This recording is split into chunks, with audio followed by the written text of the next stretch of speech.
Hello students, আমি Moumita ma'am. আশা করি তোমরা সকলেই খুব ভালো আছো। Welcome back to our channel. আজকে আমি তোমাদের 6th সেমিস্টার মেজর পলিটিক্যাল সায়েন্সের পেপার 16 থেকে দেখো গ্রিন রিভলিউশন, যেটাকে বাংলায় বলে সবুজ বিপ্লব, এবং এর যে সমালোচনা বা ক্রিটিসিজম, তার উপরে কিন্তু আজকের ক্লাসটা আমি ডিসকাস করব। তো দেরি না করে শুরু করে দিই আজকের সেশনটা।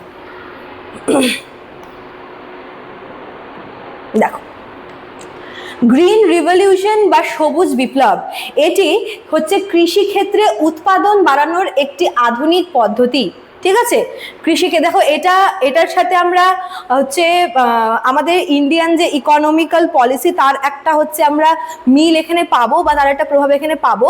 অবভিয়াসলি কৃষির সাথে আমাদের ইন্ডিয়ান ইকোনমির বলো অনেক কিন্তু হচ্ছে মানে একটা প্রভাব আছে। ঠিক আছে, তো কৃষিক্ষেত্রে কিভাবে প্রোডাকশনটা বৃদ্ধি করা যায় তার একটা আধুনিক পদ্ধতি হচ্ছে গ্রিন রিভলিউশন বা সবুজ বিপ্লব। এটা মেনলি গমের সাথে কিন্তু জড়িত। ঠিক আছে, 1960-এর দশকে ভারতে খাদ্য সংকট দেখা দিয়েছিল, এবং সেই খাদ্য সংকট দূর করার জন্য কিন্তু 1960-এর দশকে এই বিপ্লব শুরু হয়েছে, যাকে বলে গ্রিন রিভলিউশন বা সবুজ বিপ্লব। কে এটা শুরু করেছিল? বিজ্ঞানী MS স্বামীনাথন। তিনি কিন্তু ভারতের সবুজ বিপ্লবের জনক। তিনি হচ্ছে ভারতবর্ষে এই যে কনসেপ্টটা বা এই পদ্ধতি চালু করেছিলেন। এই সময় কিন্তু উচ্চ ফলনশীল বীজ যেরকম HYV সিড, রাসায়নিক সার, কীটনাশক, সেচ ব্যবস্থা, যেগুলো আর কি কৃষিক্ষেত্রে ভীষণভাবে প্রয়োজন, এছাড়াও আধুনিক যন্ত্র এই সমস্ত ব্যবহার করা হয়েছিল। সবুজ বিপ্লবের ফলে গম এবং ধানের উৎপাদন অনেক পরিমাণে বেড়ে যায়। যেরকম পাঞ্জাবে, হরিয়ানাতে এবং উত্তরপ্রদেশে কিন্তু আমরা এই সবুজ বিপ্লবের প্রভাবটা বেশি করে দেখব। ভারত ধীরে ধীরে কিন্তু খাদ্যে স্বনির্ভর হয়ে ওঠে। অবশ্যই, কারণ এই সময় খাদ্যের অভাব সংকট দেখা দিয়েছিল, এবং যখন ধান এবং গমের যখন প্রোডাকশনটা আস্তে আস্তে ইনক্রিজ হচ্ছে, তখন কিন্তু ভারতে ধীরে ধীরে খাদ্যের স্বনির্ভর হয়ে ওঠে মানুষ। ঠিক আছে, কৃষকদের আয়ও কিন্তু বৃদ্ধি পেয়েছিল এই সময়, কারণ তখন কৃষকরা দেখো যেহেতু প্রোডাকশন বৃদ্ধি পাচ্ছে, তো কৃষকদের তো আয়ের একটা উৎস বাড়ছে, তাই না?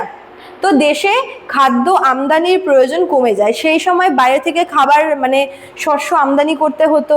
তো যখন নিজেদের দেশেই যখন শস্য উৎপাদন শুরু হচ্ছে, বৃদ্ধি পাচ্ছে, তখন কিন্তু সেই আমদানির প্রয়োজনটা অনেকাংশে কমে যায়।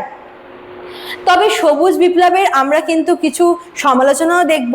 দেখো, প্রথমত কি হচ্ছে, এক্ষেত্রে বড় এবং ধনী কৃষকরা কিন্তু বেশি লাভবান হয়েছিল। সবুজ বিপ্লবে সবারই আর কি উপকার হয়েছিল ঠিকই, তবে বেশি লাভবান হয়েছিল কারা? যারা হচ্ছে বৃহৎ কৃষক এবং যারা হচ্ছে ধনী কৃষকরা।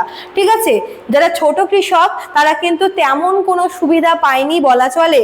কারণ দেখো, যেই যে জিনিসগুলো এই রিভলিউশনের প্রয়োজন ছিল, রাসায়নিক সার, আধুনিক বীজ, এইসব আধুনিক বীজ বলো, সার বলো, যন্ত্র, এগুলো কিনতে প্রচুর টাকা লাগতো, এবং ছোট শ্রমিকদের কাছে কিন্তু সেই সময় সেই পরিমাণ অর্থ ছিল না, যার জন্য তারা এগুলো অ্যাফোর্ড করতে পারেনি। এই জন্য যারা হচ্ছে ধনী কৃষক, ওরাই হচ্ছে এই উচ্চ ফলনশীল বীজগুলো কিনতে পেরেছিল, সার কিনতে পেরেছিল, কীটনাশক কিনতে পেরেছিল, যন্ত্র কিনতে পেরেছিল, তাই তারাই বেশি লাভবান হয়েছিল। ঠিক আছে, আর ধর কিছু দ্বিতীয়ত, অতিরিক্ত রাসায়নিক সার এবং কীটনাশক ব্যবহার যেহেতু খুব পরিমাণে এই সময় বেড়ে গেছিল, যার জন্য মাটির উর্বরতা কিন্তু কমে যায়। ফার্টিলিজম ব্যাপারটা আর কি হয়, ফার্টিলিটিটা কমে যায়। কারণ একটা মাটিতে যখন প্রচুর পরিমাণে রাসায়নিক সার এবং মাটিতে যখন হচ্ছে কীটনাশক ব্যবহার করা হচ্ছে, তখন মাটি দূষণ হচ্ছে এবং মাটির উর্বরতা কিন্তু কমে যাচ্ছে। পরিবেশ দূষণও বৃদ্ধি পাচ্ছিল কিন্তু এই সময়।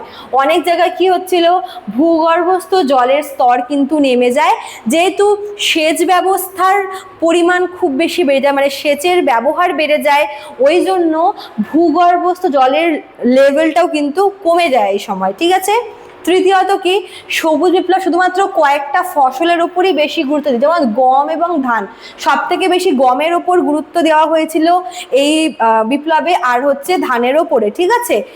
যেহেতু এই দুটোর ওপরেই বেশি করে আর কি জোর দেওয়া হয়েছিল, অন্যান্য ফসলের প্রোডাকশন কিন্তু কমে যায়, বলতে পারো যে কৃষিতে বৈচিত্র্যও কমে পড়ে, ঠিক আছে। কিরকম, যে তখন ধান আর মানে গম আর ধানটার ওপরেই বেশি ফোকাস করছে, এর ফলে বাকিগুলোর কিন্তু প্রোডাকশন কমে যায়, ঠিক আছে।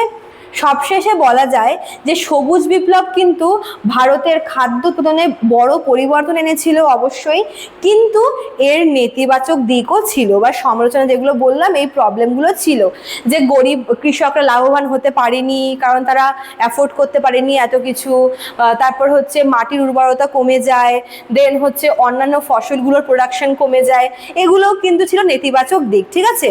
তবে আজকের দিনে কিন্তু টেকসই এবং পরিবেশ বান্ধব কৃষির ওপরে বেশি গুরুত্ব দেওয়া হচ্ছে, এটা বলা চলে। তো এই গ্রিন রিভলিউশনের যেরকম আমরা দেখব যে অনেকগুলো ভালো দিক ছিল, এর কিন্তু আবার নেতিবাচক দিকও ছিল, ঠিক আছে। চলো আজকে এতটুকুই থাকলো।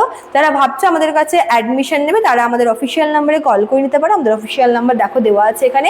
এছাড়াও কিন্তু এখানে কোর্স ফিটাও দেওয়া রয়েছে মেজরের জন্য বা মাইনরের জন্য। চলো আজকে এতটুকুই থাকলো, দেখা হচ্ছে নেক্সট ক্লাস। Thank you.